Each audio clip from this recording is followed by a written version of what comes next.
Ano ba yan? Yung second bed yan? Second bed? Babalik ko yung pako ano. Dami nang nanyang nagawa oh. Yan ang talent ng kuya ko.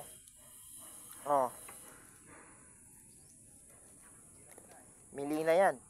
Ay, ipil. Antik na. Wala ka na makita ngayon yan. Oo. Antik na kahoy.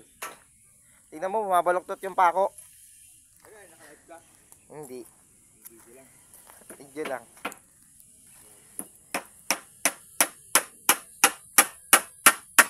Tingnan mo.